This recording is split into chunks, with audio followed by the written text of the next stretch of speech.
Hello, everyone. It is Angelic Ray, and we're going to give it some time for people to come in. I'm excited for this one. We are going to have a lovely guest, and so Instagram right now is waiting to tell people that I am live. In the meantime, let me add our guest. Awesome.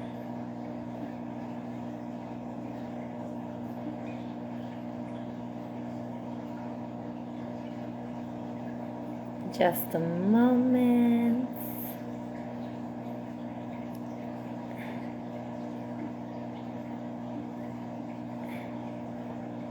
Hola, hola, hello, hello, hello. Welcome.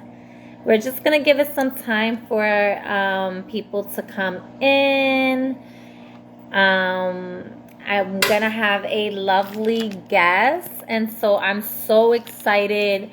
Hello, my beautiful Om by Powerful Divine.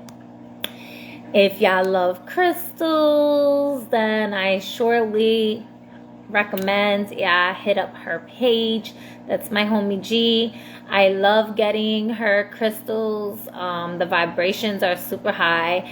I love them. They're good quality, great, like high grade, and super affordable for sure. Hi King, how are you? Long time no see. EarthlyMuva, she's up in the building. Will, what's good, what's good, what's good? I highly recommend that y'all have papers and pens out if y'all would like to take some notes. Fit for you, what's up? Hello, hello. Can y'all all hear me well? Because I know we're in the middle of hurricane season, and it was really bad. I just got Wi-Fi 30 minutes ago to work in my house. I had to use my regular phone's data to do work earlier. Hello, my divine sister. I'm so happy to have you.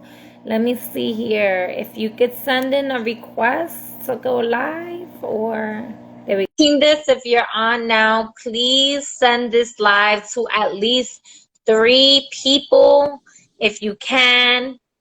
A minimum of 3 people, y'all. Minimum. That don't hurt you, no nothing. You do more with your fingers than you talk about. Than sharing to 3 people. Or 10 people if you got it like that. I'm just saying. Hello, my beautiful. How are you? What up? I'm good. How are you? I'm so happy to have you. You make me so happy. Well, you add to my happiness. Let me say that, because I'm going to claim that I make myself happy. Yeah, yes, yes. How are you? I'm well. So, hello, Evie. That is my sister. I'm not going to say her full name so y'all don't go stalking my family. I'm just saying. Okay. Yes, everyone, please share the live. Please share the live. I'm so excited. So, for those of you that may or may not know me, because I know some people are just joining today that just started to follow me. That means that if you just started to follow me, you like my page, then you need to go and follow the Divine Sis. You're going to hear so much about her and her journey. It's such a beautiful journey, and you're going to learn some stuff that you need to utilize in life. And I've been saying for a very long time that we are getting to a space in life where you need to know how to grow your own food, or at least the basics in life to sustain for where we are going. And for those of you that may have been seeing what this recession is taking in your refrigerator, in your kitchen, in your supermarkets, you know what I'm saying? You definitely want to be tuned in for this one. So before I keep going, can you please I'm going to just say your name, Ashley. Ashley, if you can introduce yourself to everyone, let us know who you are, who is Ashley, and what's about to go down. All right. So first of all, hello everybody. Welcome. Thank y'all all for tuning in because I do like you. I feel like this is some really, really good information, but important more than anything. So like she said, my name is Ashley Honeywood. You can follow me over on YouTube. Some people have followed my other Instagram, which is like my main joint, which is Color Me Ash, but my gardening Instagram is EarthlyMuva. MUVA.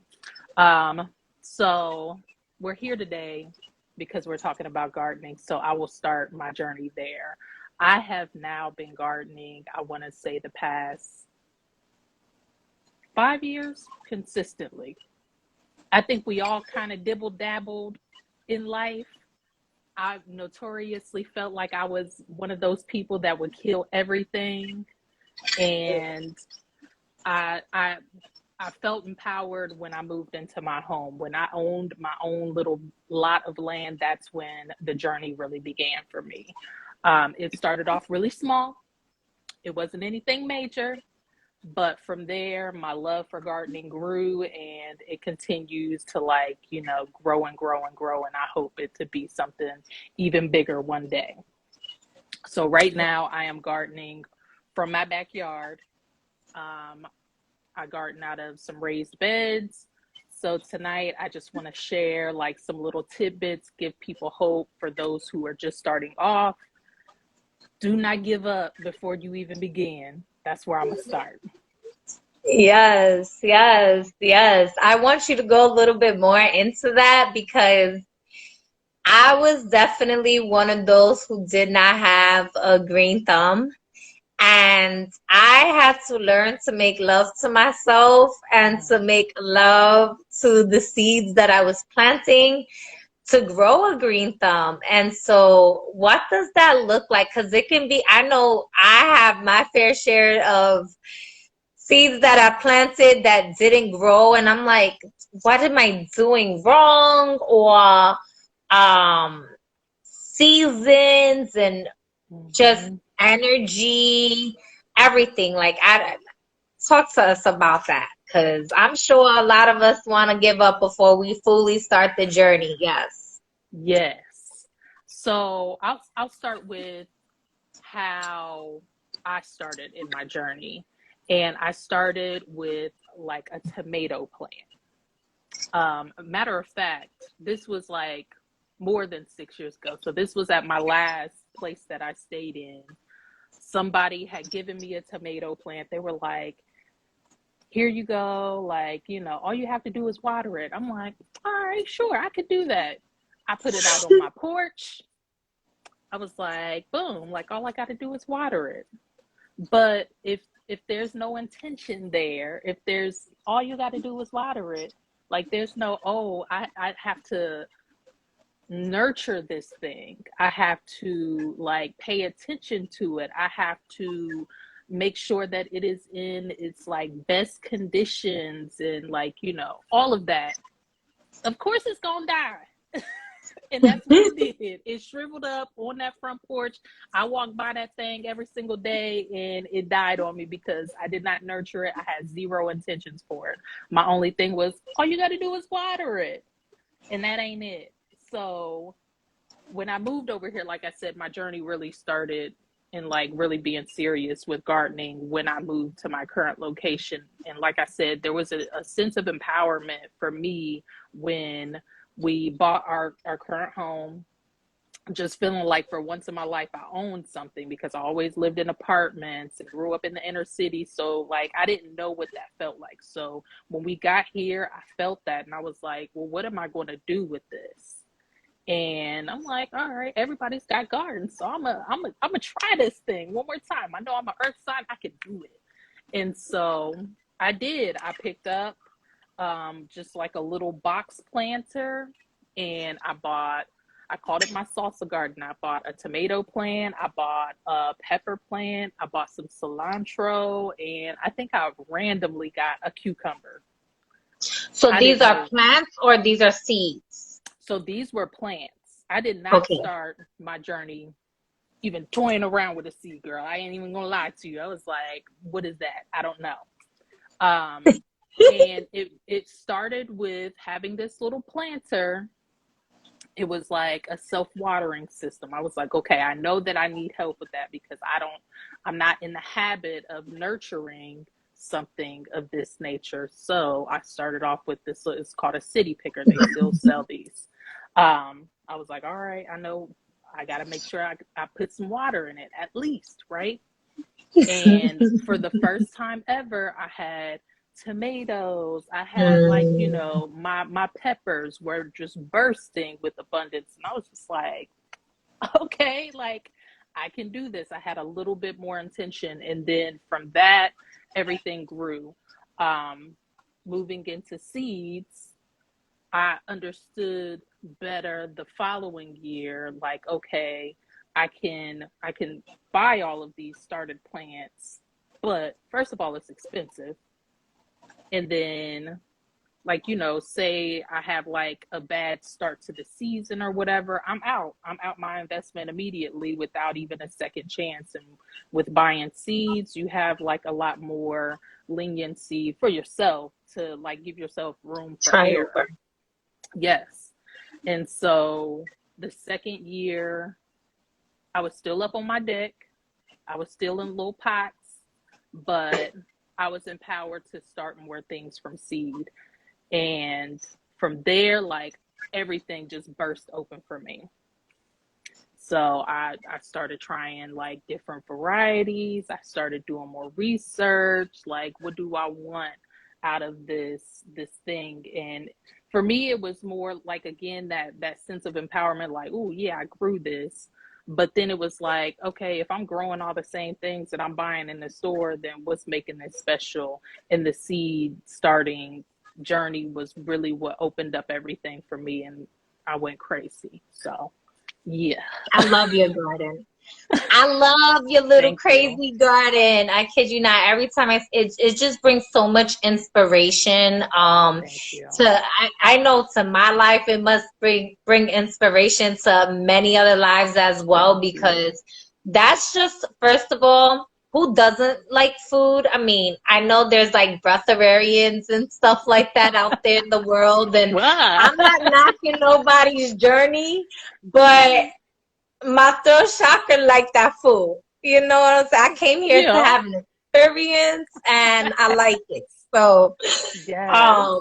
it's just so colorful, and literally just seeing the pictures that you post, or even when you're showing video, just the energy, you can feel all the love that you put into it. And it's really important to, like, in just that energy alone, it's like a kick of serotonin in the psyche, and it shifts the emotions, right? So it really does help with that, like, mental health, right? Emotional health and stuff. But we're also at a place where there's so much going on with our food that, in seeing someone growing their own food, that they know what's on their plate. They know what their food ate, because you're feeding your food. You're giving your food the water, so you know what type of water is in it. You know if it's clean water. You know if it's chemical-based water. You know what is in your food. If you're giving, plants eat food too. Like, plants need, soil needs food too. And so you learn these things, right, in our journey. And it's like you said, like, just water it. I've been there. Oh, you plant the seed and just water it, and then you're planting a seed and it's not growing, and you're like, wait a minute, why is this not growing? And then you learn that different seeds grow in different environments, just like people like have different necessities. So do these seeds. Like, some seeds, they grow better in soil, and some grow better in like sand type environments, right? Like a aloe or something, right? some like more acidic and some like more like higher pH balance. I didn't know any of this. Yeah. And it's because we get so accustomed to going to the supermarket Mm-hmm. and buying what is ready and available to us in the It's so supermarket. programming. It's like And then it's what we sometimes, programmed to be is like we rely so heavily on everything just being there. Like this instant gratification that most people like they get overwhelmed even with like, when you're looking at seed packets and it's talking about it's going to be 80 days to maturity. Most oh, people don't even want to think that far ahead to be like, I gotta wait this long to get a damn cucumber, or whatever it is. Like most people don't like, and it's our programming. Like for us Americans, especially, we're used to everything coming fast paced and like the what microwave I've effect. yes. And what I've been really trying to adopt more recently is slowing down and like being more intentional, especially now more than ever when it comes to my food. And like, obviously this has been more of a hobby for me. I'm not in a space where I can like fully provide for myself, but I find like such freedom in knowing that I can. Like, if I Yeah. gotta turn all this damn grass into rows of food, then I can. My You have my a lot of neighbors might look food. at me crazy, but I can do what I You want have to a if lot I of really wanted food. to. Yeah, like it really does produce for the space that I have. Like I am really pleased with everything, but I mean, I think about like with the food shortages and all of that, like I feel like everybody has to just be a little bit more prepared than we were in the past, even if that means just like salad greens or whatever, like high nutrition, like kale, like beans, like and beans in kale, like as soon as you get some leaves on your kale, you can start harvesting that. Beans, they grow really really fast, so like you can harvest that within 50 days or whatever, which 50 days for some people they're like, girl, that's a whole month and a half, what do you mean? But It like goes it's by so something that's fast. going to it goes by really fast, and it's going to be nutrition for your family or yourself or whoever you live with. Like we all need to know how to just do those basic things. And I feel like there are a lot more ways to grow than it was even in the past. Like I feel like I've seen a lot more companies like make products for like, vertical gardening and stuff like that, which is Indoor like towers. indoor towers, like hydroponics even, which I don't even know anything about that, but I've seen like, the little pod systems or whatever that they have. Like there's so many ways to start a garden now, and I'm like, I encourage everybody. I've started trying to do my own programming by like keeping gardening magazines in my salon. I'm a hairstylist by trade for those, most people wouldn't know because I don't post about it ever, but in my salon I keep gardening magazines, so I'm like trying to program people into like, you can do this, like herbs, like in a pot, one little pot, and you ain't got to do nothing extreme. Like you can go to the Dollar Tree. I actually have a video on my YouTube channel where I went to the Dollar Tree and like just picked up like pretty much everything that I would need to like start a small container garden.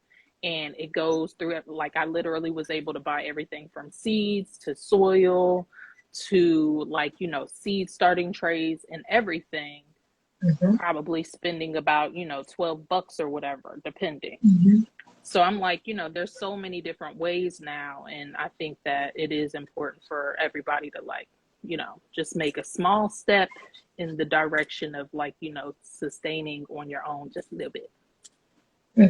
Somebody put a comment there, and I want to mention some stuff to add on to some stuff that you have said too, because I'm going to read the comment first. It says, I've had a hard time getting things to grow. It took a long time for my zucchini to grow. Gardening can be so challenging, but it has so more benefits than downfalls. I agree. And zucchinis are what I noticed with certain seeds, which is why I want to add to what you're saying. You learn this through the process. I learned that you're actually supposed to soak certain seeds before just putting it into the ground. Like, Yes. I thought you just put the seed in the ground and you let nature do what nature do. And nature's gonna do what nature's gonna do, Yes. of course, yes. But nature's also not gonna do what nature's not gonna do if nature don't do it that way. Yes, So, exactly. you know, for some of you that may not know that, what I would say is like, for example, like maybe like a tomato or a zucchini or something, like you can kind of leave a little bit of the moisture from, at least from what I'm noticing, um, leave it and plant it in it together, and nature is gonna do what nature has to do if you don't soak it overnight. But that's kind of like if you're doing it ready. And then I would say if you're getting like organic food already from the store and you don't have money to buy seeds, I try, it doesn't always work, right? So we're being honest here. We're talking about our failures as well as our growth, right? There's been times that we'll buy food and I'm like, you know what? I'm gonna try to grow this from these seeds Yes. because I don't have the money to buy seeds right now. And I know that this is something that I'm going to need more of. So instead of me continuously giving my money to someone else that's not really providing for my household, other than something that I'm going to eat and use the bathroom afterwards, you know what I'm saying? Yes. Mine as well. And then not only like the food, but sometimes you get benefits from the other parts of the plants as well. And it turns into like forms of medicinal, tools that you can use to work your body to heal itself in its way and stuff like that, not that we are medical practitioners or giving medical advice, just as a disclaimer. However, for informative and entertainment purposes, okay, these are things that you could allow yourself to heal with, right? And so there's things like not just the soil, like I mentioned, but certain seeds. How can you tell when a seed is a good seed or a bad seed? Because I know that was something I experienced. I bought like a pack, like you mentioned, from the dollar store. And I was thinking that it was something wrong with me. And then I'm just convinced that it was bad seeds, like maybe the whole pack or something. I don't know, because it's a pack of like 100. You would think at least one would grow. Yeah. So I've seen a lot of people, and this is something that I've never done myself. So again, we just entertainment purposes, not just giving the information that we know, and we're just sharing. I've seen people that like pre-sprout their seeds to check for viability in their seeds or whatever. But like you said, sometimes like even just doing like the pre-sprouting method, you're like setting your seeds out on like maybe a paper towel of some sort. You're wetting it, you're folding it over, and maybe putting it in a Ziploc bag where it has moisture. Like you said, it's like the pre-soaking process. Maybe you let it sit on your countertop for like, I don't know, maybe 3 days. Depending on the seed, it may sprout sooner or it may need a little bit more time. But that's a way that I've seen a lot of people like check for viability in their seedling or in their seeds to see if they will actually germinate. But more than that, also check for how deep you are putting your seeds, because sometimes like if you're putting the itty bitty seed like super deep down in the ground, it only has so much energy to make it up to the top of the soil, because it needs to get to sun and start getting that energy. Yeah, I made that mistake too. So I'm like, there's just so many, it's just small things. And like, most of the time they put the information on the seed packet, but when you're just trying to get going, like all of that information could just be too much. So the easiest way as far as like the depth of the seed is to like, whatever the size of the seed is, you want to maybe put it double that down in the dirt. and then maybe trying that pre-sprouted method to check for germination itself. Yeah, I've definitely had done that, like going way too deep with the little seeds.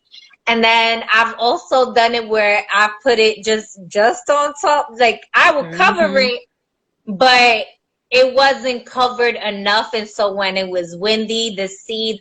So that's how actually, remember I thought it was kale, it was actually dandelion. Because I knew when I tasted it, I was like, oh my gosh. And it was so good. And I did plant dandelion seeds, but my dandelions didn't grow. My dandelion did not grow where I planted the seeds because the seed, with the Blew wind, over. it flew onto another plant. And so it was growing there. And I'm grateful that I still had some. And it was really yummy. And it was good for the liver, right? Because dandelion's really good for detoxifying the liver. And so that's what we're talking about when we're talking about sustaining and intentional, right? What intentions do you have with your food? Do you have intentions with the way that you eat? Do you have intentions with your body? Do you have intentions with your household? Do you have intentions with your mind? Like when you really start thinking about even survival, what can I do to survive? You have to really think about different areas in your life. Do you have children? Do you not have children? Is anybody in the household suffering from any type of ailments that's not really, leaving them in the healthiest conditions, right? Is somebody just not in alignment? They're not healthy. Right. And so what is something that I could have in the garden that might be something that is a necessity? Well, maybe you're a person that needs more like antibiotics, and we know antibiotics can lead to other issues. So you want to have a little bit of a balance, right? So maybe you take a clove of garlic and you plant some garlic, and garlic is gonna give you one little clove is gonna give you a whole bowl of garlic, Like I and always then you tell can, people, like garlic is like really the gateway drug for real, because it is the easiest thing to grow. Like you literally put it in the ground, like in the fall or that you whatever, can put in the depending. ground and just water it. And yeah, like literally. And once I figured that out, I was like, well, why the hell I ain't been growing this? Like, what the heck? But yeah, garlic is a gateway drug. And then herbs, like I said, like another thing Herbs, that yeah. will like And nourish your herbs grow body. And faster. yes, and they grow fast and abundant, and they come back every year. So self-sustainability, you don't have to worry about replanting these things. Most of them anyways, depending on your zone and everything like that. A majority of herbs are perennial, so they will come back year after year and like come back bushier and bushier. And you just got to get creative with how you can harvest it and make it into medicines, make it into scrumptious food, whatever, but it's still medicine for the body at the end of the day. Right, right. I learned that with certain, like, I didn't realize because I had like, so back in the days, my siblings used to make fun of me. They used to be like, yo, you need like a farm or a zoo or whatever. Like I had like on the windowsill, like little peppers and little plant. The seedling thing, like I took I apple love seeds, that. okay? Because I was like, I'm going to grow me some apple trees. I'm in New York. It gets cold. This is a winter tree. It'll survive. It will survive. Right? It's a freaking tree. I knew I may never eat from this tree because I wasn't planning on staying in New York, but I'm staying in New York. But I was like, I want to grow an apple tree. And I took the seeds and I just intuitively kind of knew. But nowadays there's so much information that it does become easier to like garden. You can look things up on Google, you can look things up on YouTube, right? So definitely, like Ash says, she has her channel also, so recommend her channel, right? Just to like get inspiration, if anything, right? If you just need some inspiration. But in all actuality, I knew that I wasn't going to get the full medicine as far as internally digesting it with the apple tree, but in medicine, I did get an internal digestion from it because it was teaching me. It was teaching me patience. It was teaching me love. It was teaching me so many different things that I didn't even know was going to be a medicine to me. You know what I'm saying? But coriander, which is also like cilantro, right? Yes. That's what it, I didn't know that I always called it cilantro. So I was like, what is coriander? And I was into like my witchy stuff back, and I was like, oh, coriander's for like love and this and that. So I planted it, and then I started seeing it growing. I'm like, that looks like cilantro. And then I learned it was one and the same, and I said, oh, okay, they the same. It's different parts of the plant, but it's the same plant, like the culantro part. And I was like, oh my gosh. And sofrito, hello, like talk about love, like my food is gonna love me more, and it was just growing. It grows so fast, but like you said, zones though, because I found that even though I was in an apartment, some of the stuff that I was growing on my windowsill was so much easier than like in my balcony or even in the backyard. I did more in like backyard space because of the sun, but like my balcony has like a shut up part, so it kind of I have to play with the sun type stuff. But Florida sun was burning a lot of the stuff that I knew how to grow. And I was like, dang, what am I doing? So learning like what to grow in your zone and just knowing when to water your plants too. Can you talk a little bit about that? Because they just might start frying stuff up, and it's not even because of the zone. It's what time you watering them. Yes. So watering is like, I mean, like us, it's essential to all life. Like you have to water properly. And I was so guilty. I already told y'all about my little tomato situation, about my little self-watering situation. Once I started moving into like in-ground gardening, like it was a learning curve, honestly, because like you really have to learn the way of your land, like the area that you're in, even because like depending on your soil type and all of that, like some of your stuff may be easy draining, and everything is just going to flourish in that. But for me, we live in Ohio, we got clay soil. That stuff is a hot mess to deal with, honestly. So like I do raised bed gardening, and even with that, like while that helps with the clay and not having to fight with that, it also drains a lot faster. And so it wasn't retaining the moisture that I thought that it would. So right now has been like my best watering schedule ever. And it's all due to like putting in soaker hoses, because I used to hand water everything with just like a hose or whatever. Usually like first thing in the morning or in the evening. I usually don't do during the day because that water's going to evaporate. It's going to be gone, child, especially in the heat of the summer. It's going to be gone real quick. If you absolutely want your plants to thrive, I'm a 2-day water type girl nowadays. Before I was like once every other day. That was stupid because my stuff was getting real dry, crispity crunchy real quick. So all year round or just in the summertime? Two times a day? Summertime twice a day, once in the morning, once in the evening. You want to make sure that you are watering your soil and not your plants. I see so many people that just are like hosing their plants down all willy. You don't want to do that because first of all, disease like fungal bacteria, mildews, etc., will set in on the leaves, and you will lose your crops, your plants, whatever it is that you have in the ground.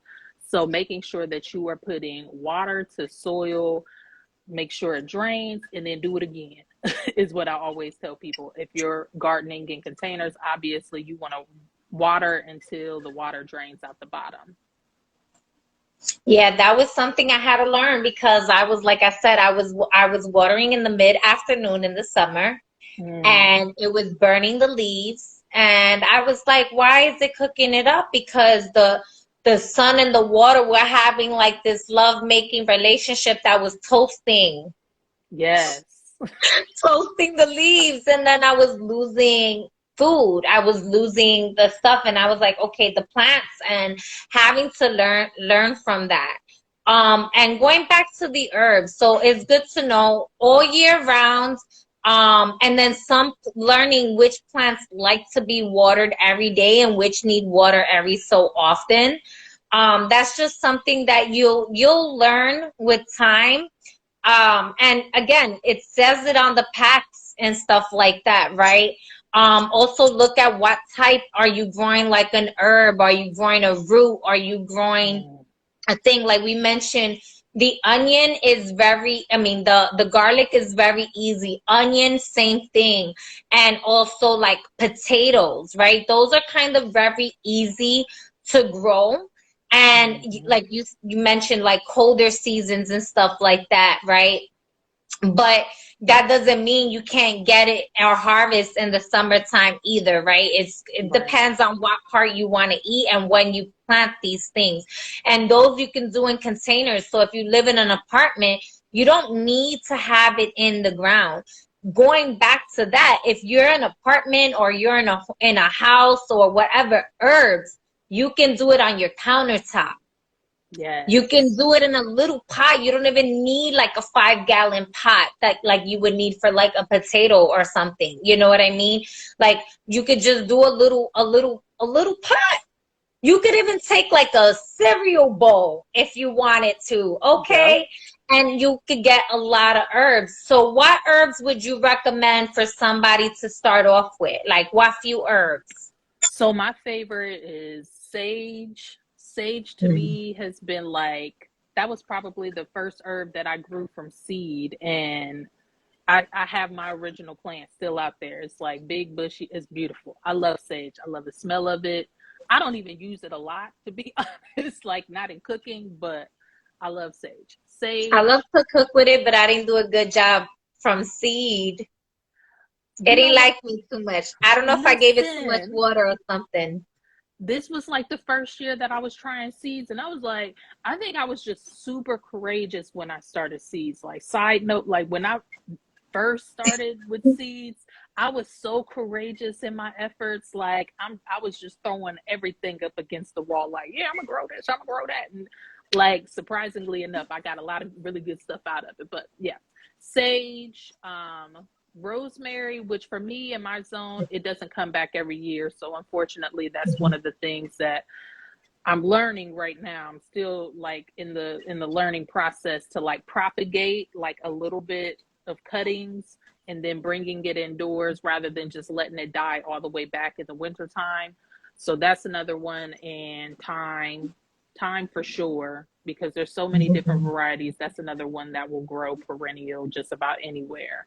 So those three are the ones that I would definitely say, both medicinally and culinary. So this is zone thing and is energy thing, because I've tried sage, I've tried rosemary, and I love both of those. I cook with both of those all the time. I use them in so many different ways also, like, and try to grow them myself, and they did not grow. I was like, through seed, they did not. Thyme did. I love thyme. Thyme did well with me. Cilantro did well.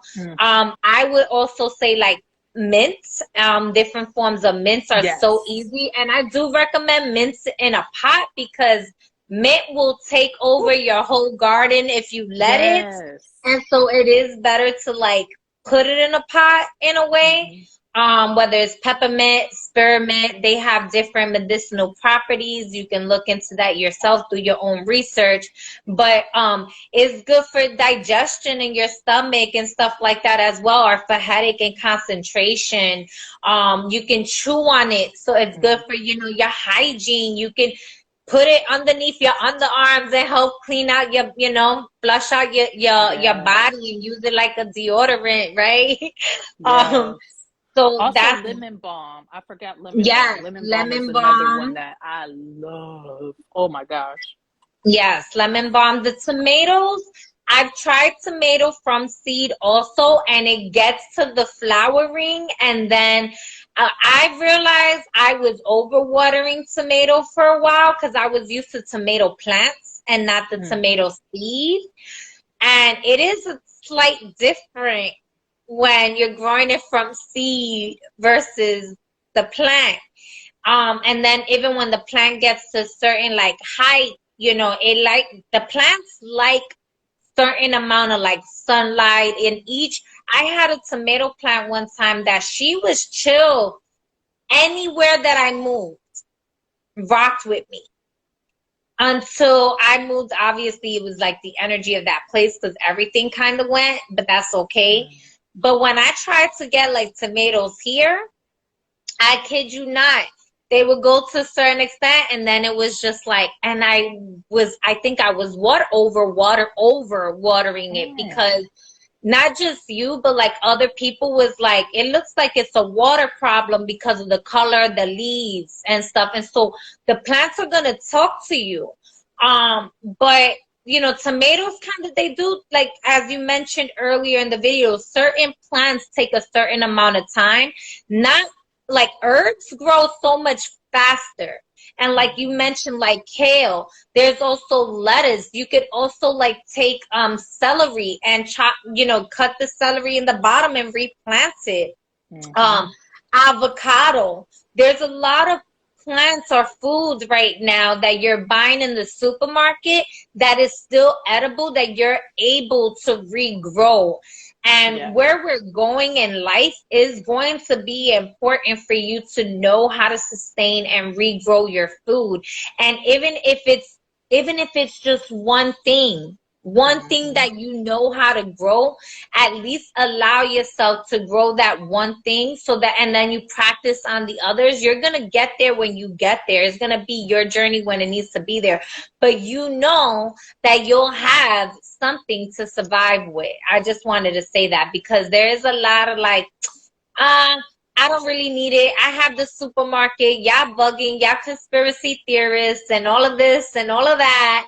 And like, it's just like more and more is calling it out now. Like they calling the thing a thing. And then the other thing, like also in hand with what you were saying about like regrowing your food, even if like you don't get good harvest from it, a lot of times you will probably like see it start to flower or whatever. Allow it to flower, allow it to go to seed, because even if you're not getting like actual food, you can harvest the seeds, and that will add to your arsenal of like just being more sustainable overall. Also, the supermarket thing, maybe start trying to check out your farmers markets. I know I said that I need to do a better job at like, you know, trying to get in contact with some of our local farmers and stuff like that, because your supermarket ain't always going to be reliable, and you better be in touch with somebody on the ground that's close to you where you can get some food, even if it's not from your own backyard, because somebody's growing it, and you can't always rely on like the supermarket, because they're shipping from like a lot of cases in different countries and stuff. So you want to get in touch with like your local farmers, your local growers. Microgreens, another thing that like everybody can start microgreens. You'll get a turnaround in 15 days, super dense with nutrients. Now it ain't the most tasty thing in the world, but get creative in how you, I love microgreens too. And like, you just got to get creative. You have to expand your mind beyond your own, like, you know, what it is it's that like you know it right like now. Right. Like, you ain't never ate a salad before, child. Like, what? And then there's so many different like types of microgreens that you can try. Like, you don't have to like go for the alfalfa and, you know, whatever. Like, you can get a bunch of radish seeds. You can get a bunch of beet seeds even, and like, you know, start those like microgreens. So like you have a lot of options there, which I never even thought about until more recently. But yeah, that's another option also, where you don't have like to you like mentioned, use a whole lot of resources.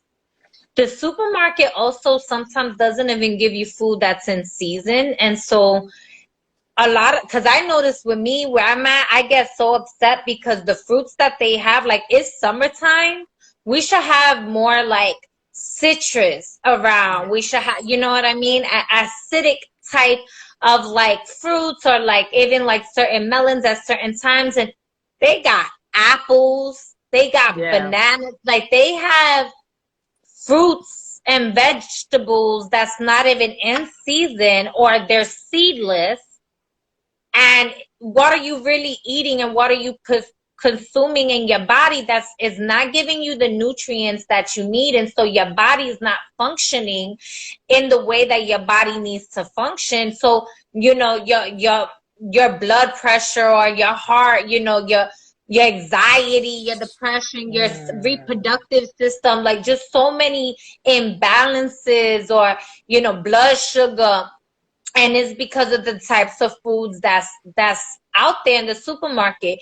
Another thing that I could suggest is like looking at in your area if there's any like nonprofit farms or community farms in your local area, because a lot of the times they are looking for people to like teach, to help them with the garden, to like learn how to garden, because they want to sustain the garden that they have, and they may need a little bit of help. And so they're like, hey, we are, you know, sometimes they're open and sometimes they're not, you know. They may have it maybe once every Saturday, or I mean one Saturday a month or something like that, where they allow people to volunteer.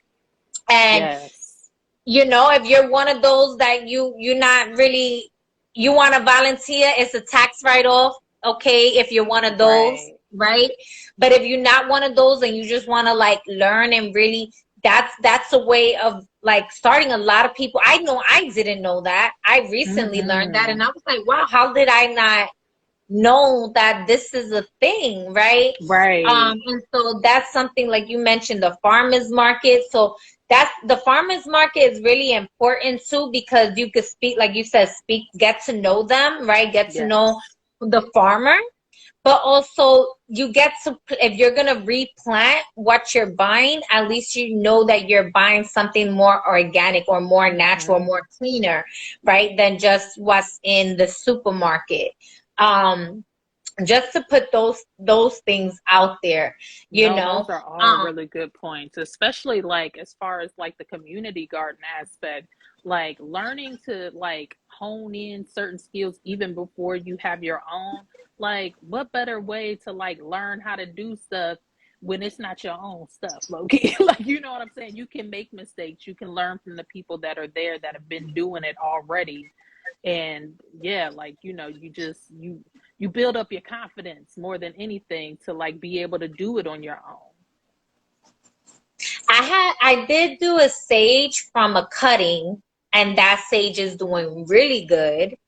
And then I have a giant sage also, but that was a plant given to me, and that one's doing really good.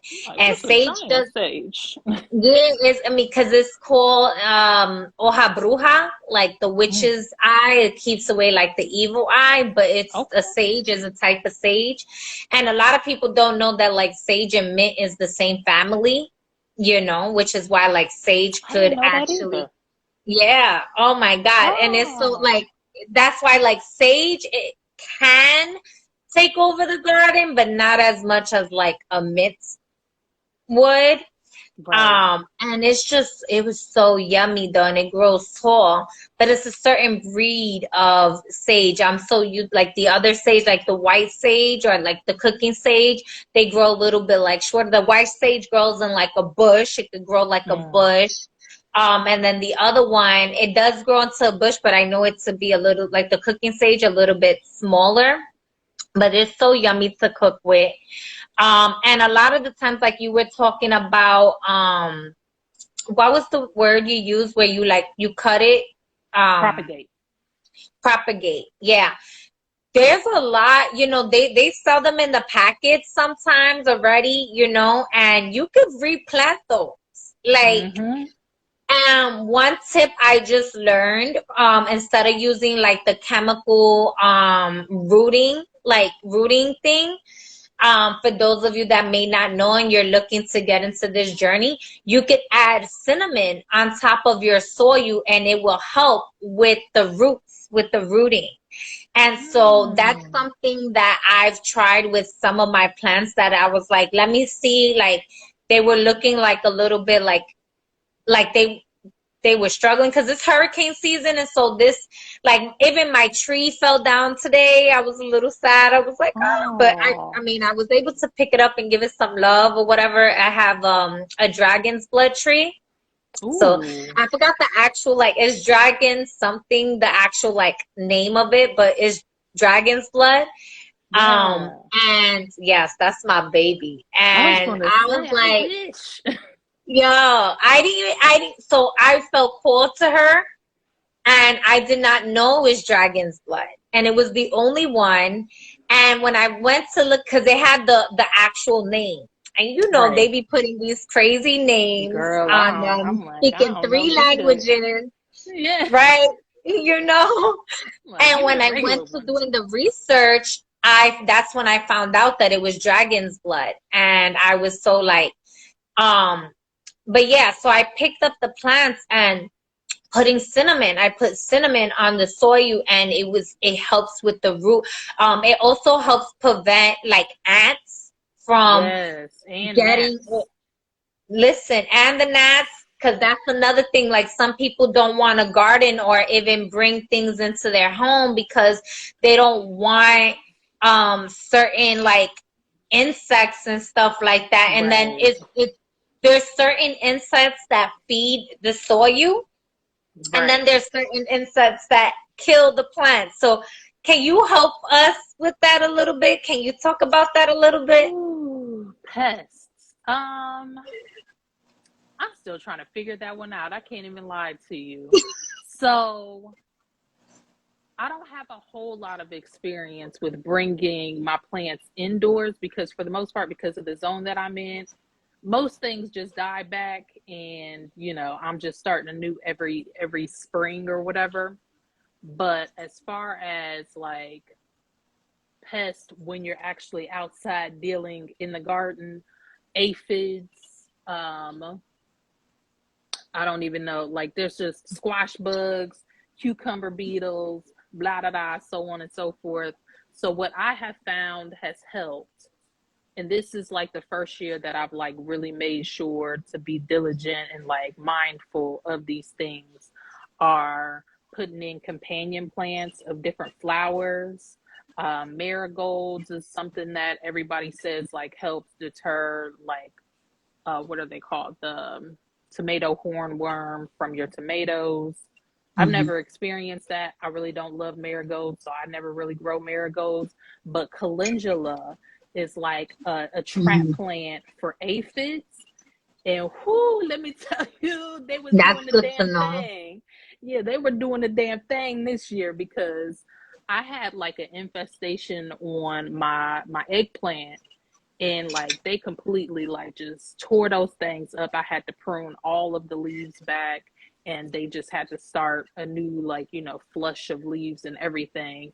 And luckily they made a comeback. But I noticed on my calendula plant, it was like filled with aphids all the way up and down the stems. And the specific variety that I have, and I don't know how to pronounce the name, it starts with a R. It's like a resina, something like that. But it has like a sap on the stem almost. So it like, once the aphids get on there, they're stuck on there. And, you know, basically they attract them with like their scent or whatever. But once they're on there, they're stuck on there, and so they die. That has saved my life, because I have not noticed aphids on anything else. But as far as like squash bugs, I'm sorry to cut you off, but I experienced the aphids or whatever what that called. I experienced that for the first time this year, actually, a couple days ago. I have the like Oscar vine, and it was wrong. I have been having it for a few months. They had gifted it to me, and she's been growing beautifully. And then all of a sudden, I noticed those little freaking things on her. And what I did at first, so I took like a little bit, I'm not gonna lie, it was a little bit of like water and soap. It was organic soap. I mixed that together. I didn't put too much though. And then they recommended peppermint oil. So Yeah. I didn't have peppermint oil, but I had pieces of peppermint and I had oil. So I boiled some oil and put peppermint in. I made some homemade peppermint oil, which worked because it smelled like straight up peppermint. And I put it over, I wiped it down, and so far my plant looks like she's so happy. The vine she looks so happy. She's thriving. Her color she's greener again, more greener than like before. So that tells me that she's happy. And it repels them from coming back because they don't like peppermint. Yeah, So the I've heard peppermint that oil. before. Yeah. Peppermint oil, you put it in a spray bottle even, and it's a natural like repellent. And most plants do well with it. I haven't really seen what plants haven't. I know there's some plants that you just kind of want to keep away from each other. Like you was talking about companion plants, but can you talk about like which ones not to put next to each other? Because I went through that experience because I put everything next to each other and then they was fighting for their lives, and that made me sad. Yeah, like, so I think the main things that I always think about when I'm like thinking of how I'm going to group my planting up. First of all, like which plants like similar conditions, like as far as waterings are concerned, etc. But then also like cucumbers. This was like my experience with cucumbers. I told you I bought that random cucumber in my first little garden. I had no idea that they were such an energy hog. Like they want space. They want all the resources. So they like to have, like, you know, wherever you plant them, don't put anything else that requires a lot of resources, like, you know, lettuces, other greens and stuff like that will be fine because they don't need a whole lot of resources. So that's what I think of when I'm like pairing my you know, planning my layout of my garden. I don't know what I'm saying, but No, you're saying it. no, but those are the main things that I think about, is like how what goes well together, who likes similar conditions, and that's mostly what I think about. And then spacing, like that's another thing that we haven't touched on yet. If you're gardening in like a raised bed or something like that, or even in some containers, because you know some containers are big enough to carry, like, you know, multiple plants or whatever, you have to consider the spacing because of root systems, etc. And again, resources. Like if you put something that like hogs up all the resources, such as a cucumber, even though it doesn't take up a lot of space because usually it wants to vine over or whatever, it's going to hog up all the resources. So in the case of my cucumber that I put in, like I had tomatoes, I had peppers, I had, you know, a few different types of herbs. So they did nothing. I think I got one little cucumber off that thing because the tomatoes were doing great, the peppers were doing great, and so it got no energy from the soil. And I mean, in that same token, like making sure that you are amending your soil every single year also, and like you can do that in a number of ways outside of, like, you know, commercial fertilizers and, like, you know, stuff like that, putting in compost, doing like a chop and drop method. I've been learning more about that, and I've been trying to incorporate that into my practices, because you don't want to have to go to the store for everything. You don't want to have to re-up on compost. You want to create your own, essentially. And I feel like more people are going towards that as well, because we need And you can do that in an apartment and you will learn. Yes. You see my bucket, and I learned, oh my gosh, we throw away so much. Like, That's where I was about to go. you realize that, am I eating more than I really need to be eating? Am Right. I really like talking about I need, like, this? You throw away so much The that can waste is really turn into bad. compost and reuse that. And it's so, I mean, you could put almost everything in compost. It's ridiculous. And it doesn't have to smell bad. You know, it actually, like, you cover it with a lid. And depending on your space, whether you live in a house or you live in an apartment, use a 5-gallon bucket. Mm-hmm. Our time is going up. Ashley, can you tell us real quick what is your YouTube? My YouTube is Ashley Honeywood. And right now I'm probably posting 2 days a week, mostly garden content. So definitely tune in for that. Follow me over here. My Instagram that's already posted, EarthlyMuva, or if you like to see my family crap, I love to share that as